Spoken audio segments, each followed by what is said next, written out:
Hi everyone, I'm JD. Welcome back to my channel. Alright, here is part 3 of Make a Junk Journal with me. Alright, this is probably the most exciting one because we're going to get up to the binding and the finishing of the journal. But before we do that, we've got to arrange the pages. So in the first video we made the cover. In the second video we chose our pages, cut them down to size, and now I'm just going to arrange them and share my process with that, my thoughts, and then we'll get into the binding. So you will need these materials that I went through in the materials video, but in case you need a recap, scissors, awl, needle and thread. I use embroidery thread and some sort of kind of like bobby pins or paper clips just to keep the pages in place.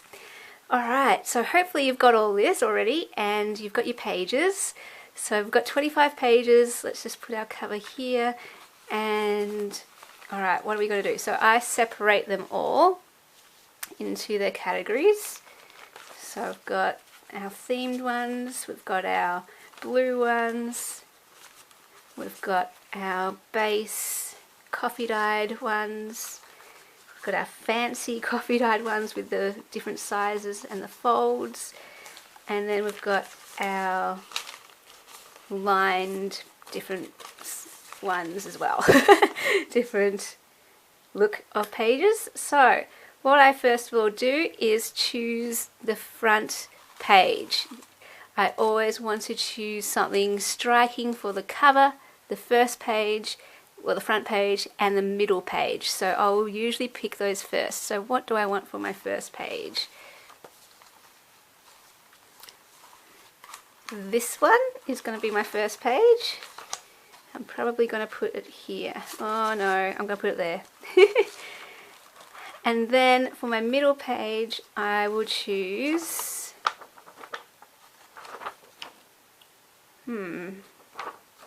this is where I'm like, they're all so pretty, but I think because it's a purple and blue, I have to choose the purple and blue front page and middle page. Alright, so that's my middle page, and I'm going to put that aside so I don't use it before the middle. Alright, and then I alternate. So this is kind of how I just work it out, just really quick. Hang on, where are my base pages? So I alternate. I grab my first patterned page and then alternate. Grab my second pattern page, which I want this one actually. Alternate with the base coffee dye. Alternate.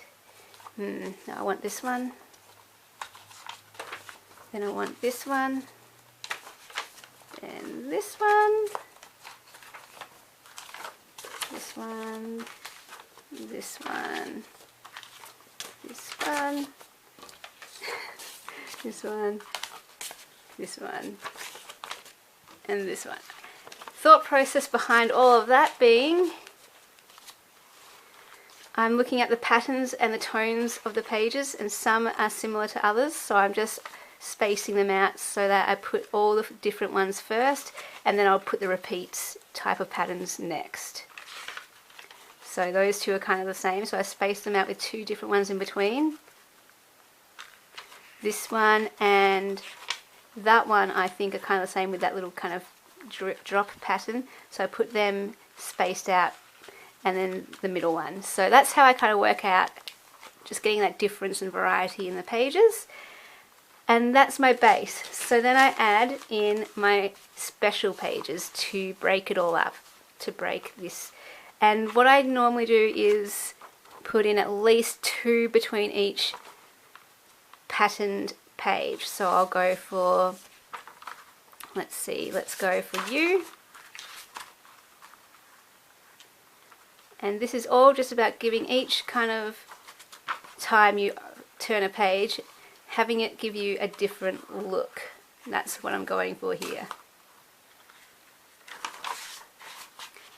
But there's a method, so each time I get to one of these, that's when I want to put something different.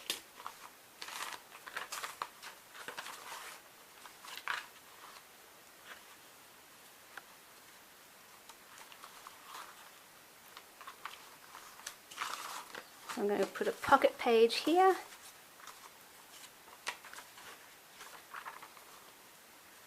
And now I've noticed that I have to put in more of these because I'm getting towards the end and I've only put in one so far, so I don't want them all bunched up together. So let me put one here as well.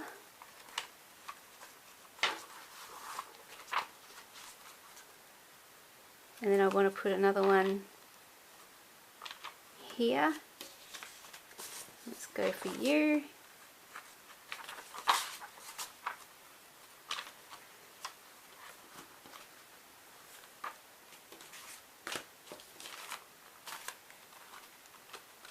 Alright, so now at the minimum, each has at least 2 pages in between the pattern ones, and now I'll just go in and fill in the rest so that some of them have 3.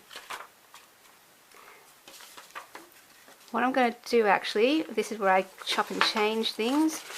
I like having, when there's 2 shorter pages, one at the top and one at the bottom.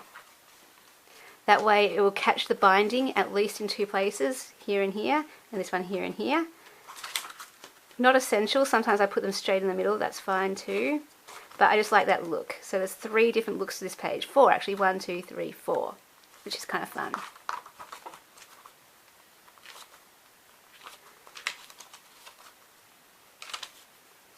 So here it's just, all I'm doing is looking at the differences in page types and making sure that no 2 pages the same next to each other.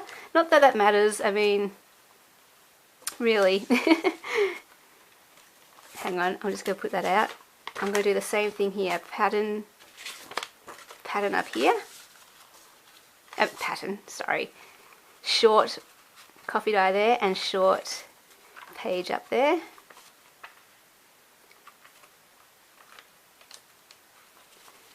I'm going to put you here.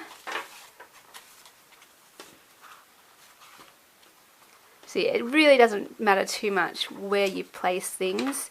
This is just, I told you I would tell you my my thought process behind it all, and this is it.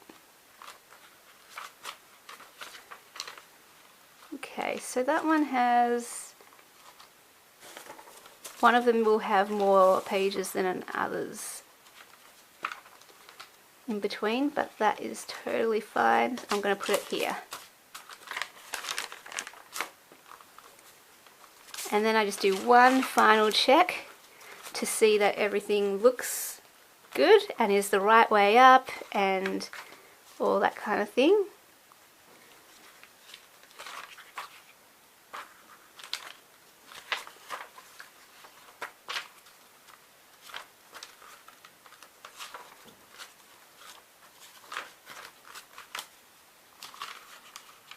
Yeah, I'm liking it. So that is my signature. That is what a signature is, where you get all your pages and you put them together like that into like a little book. Grabbing my cover, this is how we bind. So the great thing about a paper bag journal is that you just treat the cover as if it's another page. So simple. This is why binding this isn't scary. Once you get to a book cover it can be a little bit scary, but all we do is treat it like another page, put on the outside. I'm going to grab my bobby pins so that the pages will be held in place. And I'm just making sure, you know, that the border on the top and the bottom, that's the same sort of distance. I can see something hanging out here, but that's alright, you can always trim things down after. But I'm going to try and push it down here. Okay, that's better. So you can kind of see there's a gap there and a gap there, and you kind of want the same distance. So there is my cover. My journal, all ready to be bound. I've already threaded my needle and I'm just going to grab my length. My tip with this part is some people cut it down to size already and they do this thing where they measure and double it up and then they cut it. I say there's no need. Why bother? Because it doesn't matter how much leeway there is, and it just cuts out that whole step and saves time. And it doesn't matter if you have the whole rest of the thing on there, because you can just pull it how far you want. So this is the binding part. I grab my awl, and you really do kind of have to hold it in place, consciously hold it in place so that things don't move, and so that you've got to get it through the middle of the binding. Sometimes I've made mistakes and it's come through here or there, like a bit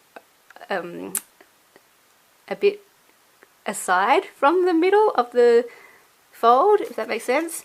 So if you just kind of hold it together like that, push it down, it will go through the middle. It does take a little bit of force, but the awl is brilliant. Then I grab my needle and put it in and just kind of hold the place so it doesn't move, it's already in there. Then I grab the awl again and I measure it down here, and you can do it like really close to the edge, a bit further in. I tend to put it just about here. Not an exact science though. Then I do the same thing, I fold it over so that I make sure I'm going close to the middle. Then I grab my needle and I put it through. Some people put the 3 holes in first and then they'll put the needle through. I put the needle in straight away because the pages can have a tendency to just move a little bit, and then your hole, it can be a struggle finding the hole. If that happens, don't worry, you just line it up again and put the awl through it again, just to help you find where the hole is. Then I pull it through. And I gauge, I want it about that far up. Like again, it doesn't matter because you've got this whole leeway. It doesn't matter if you have it too short or long because you can just move it. This is another trick, and this is what I taught my niece, and she does this, and she binds her own journals, so I know it works, and anyone can do it. I pull down this middle thread tight, real tight, so that it's right at the bottom of that hole, so that when I poke the needle through, it will go straight through without going through the embroidery thread. Because if that happens and you pull it through, the embroidery thread splits and frays and it's not good. So you want to avoid going back through the thread itself. You want to go clean through the hole. It is a little tricky. Sometimes I miss it, and if the hole is too small or whatever, it can be tricky, but the trick is just pull this down real tight so that's right at the bottom, and then you've got a clear gap with the hole. And so yeah, I do stick in the awl quite a bit further than maybe some people do, just so that the holes are nice and big. I mean, not huge, they're still, you know, small holes, but just enough so that it is easy to get the needle through twice a second time, and so that the needle will go through straight away, because sometimes I do have to do the hole twice because I haven't made it big enough the first time. And then I just go the same distance from the top again. So here we go, fold it over so that I'm getting it straight through the middle of the fold. Pull out the awl again, like I'm not going to pull out the awl just whatever. I need to make sure I'm holding the pages in place, pull out the awl carefully so that the pages don't move when I'm taking the awl out. And then I poke through the needle, and yes, so sometimes I haven't done the hole big enough. Like I may not have done it big enough here because I'm struggling to get it through. So this is good though, because I can show you what I do. I just take the needle out, hold everything in place, put the awl in again, and make sure I go in further so that the hole is bigger.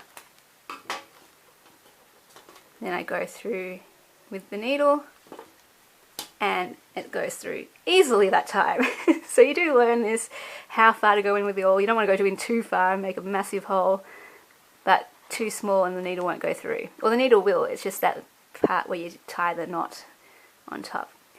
So this is my other trick. Sorry, I'm skipping ahead. I'll just go back a step. Once it's in through the middle, if you need more thread here, I'll just show you. You just pull it from up this end so that this will go through that hole, and pull this one so that you now have more thread. So that's why I'm not fussed about measuring this first. Like, it's good to have the whole lot there if you need it. So once I know I've got enough thread here and I've pulled it through, same thing, if you've got too much thread, you just pull this side. So pull this end, pull that out, this will go in and that will go in, so that you pull this one longer. Sorry, that does not make sense. Alright, but here's my other tip. So to make it easy to tie it off, go in with your needle underneath this one. So I'm going to try and show you, get this out the way. Go underneath that one that you've already bound and pull it up.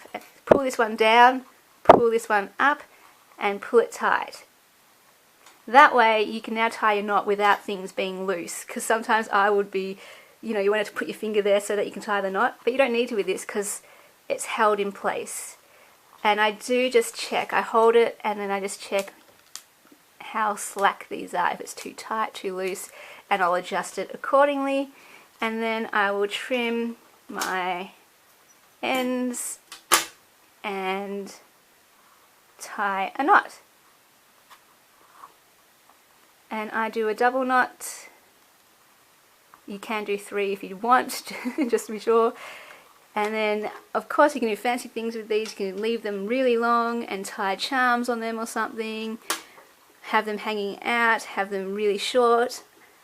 At the moment, this is what I'm going for, just at that length. And then remove the paper clips. And there is your journal, all bound. So, as you can see, I've gone across the edge a little bit with some of the pages. Now that's okay if you want to keep it like that. Some of my earlier journals, I just kept it like that. I didn't mind, and I still don't mind. But being, you know, a little bit of a, you know, perfectionist, well, a neat freak, I tend to trim all these down so that you can't see them showing through. And all I do is just keep measuring them up. I see which pages are too long, and then I trim them down. So that's how I make sure, you know, it's not too much of an issue if you are overhanging the edge a lot, because you can just trim them down afterwards. It does add a bit of extra work onto it, but you can just fold over your pages and trim them down narrower when you are doing the getting your pages ready step first. So this is the middle page, so I like to just fold it over so that I can get them the same size for the middle one. Same with that one, although I want it a little bit bigger, I think. So yeah, this is literally just exactly what I do with my journals and how I make it step by step. Really hope it was helpful. Hope you're going well making your own journal as you follow along. If you have any questions, definitely just leave a comment, and I read them all and reply to them all, and happy to help in any way, because, you know, I just love journals, love making journals. I want to see as many people making them who wants to. And this is the part where it can be a bit like, you just keep on cutting, and at some point you have to just say, alright, stop. Otherwise the whole lot just gets shorter and shorter and shorter, like Barbie's hair. When you're a kid, you know, you're giving Barbie a haircut, and you're like, no, it's uneven, so you keep going, and before you know it, she has no hair left. The number of times it happened to me, my goodness. I was devastated. One of my Barbies, she had a very, very short haircut. She looks like a boy.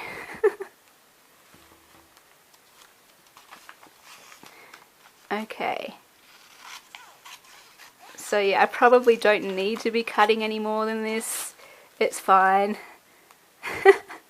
But here I go, just that little bit more.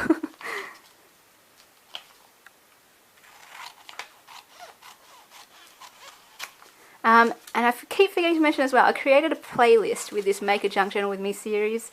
So if you did miss any of these videos or you want to go back to them and find them easily, there's a playlist with them all in one spot.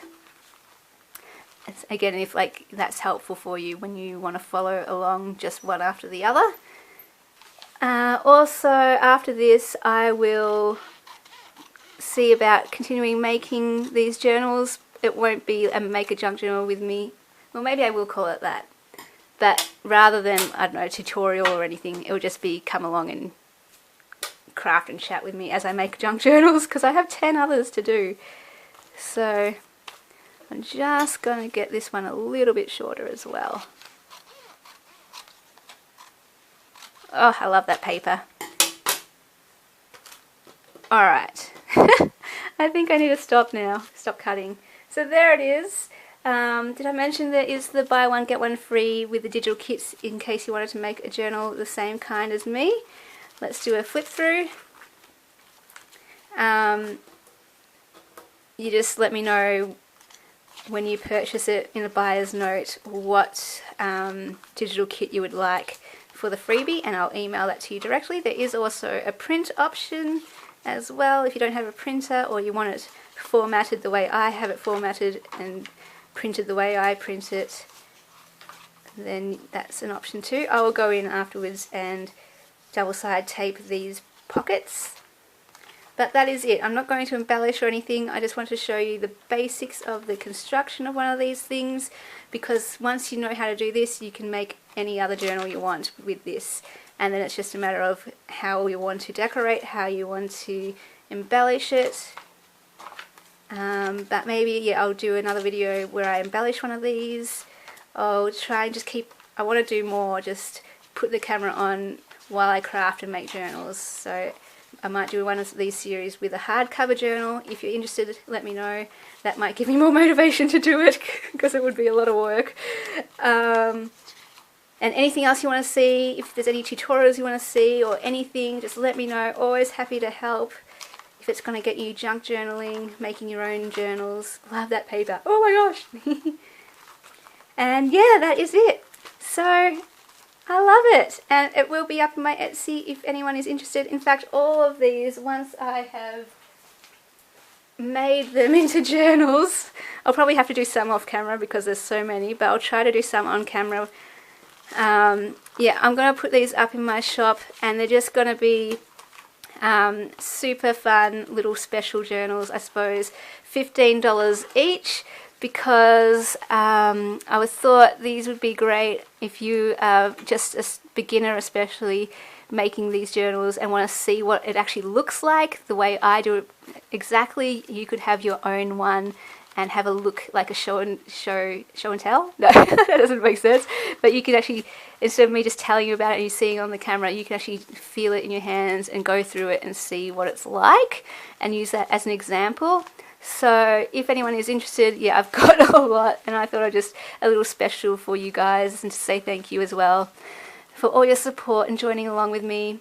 Eventually these will all be $15 in my shop, and it will be kind of like a, I don't know, a gift or something for anyone who has followed along with this journey, and you can have your own one, or anyone who likes them. I mean, if you like it, go ahead, get it. I won't complain. Alright, so yeah, I will leave it at that, and we'll just see what happens when I turn the camera on and make more, and whatever else you want to see. I guess I'll just, if you leave any comments letting me know what you want to see, that will help me gauge what to do first, or you know, what to prioritize and everything. So yeah, but yeah, that is just a heads up. I will be trying to do lots more videos where I put the camera on while I'm crafting and making journals. So let me know what you want to see. Let me know if this helped. Let me know what journal you made if you followed along, and yeah, join the Willow Bound Journals groups and share the journal that you've made. We would love to see them. We would love to cheer you on and just encourage each other in our journal making journey. So I'll leave the link to that below too, and to my Etsy and everything. And I think that's all. And I will see you guys later. It was so fun doing this with you. Hope you had fun. Bye!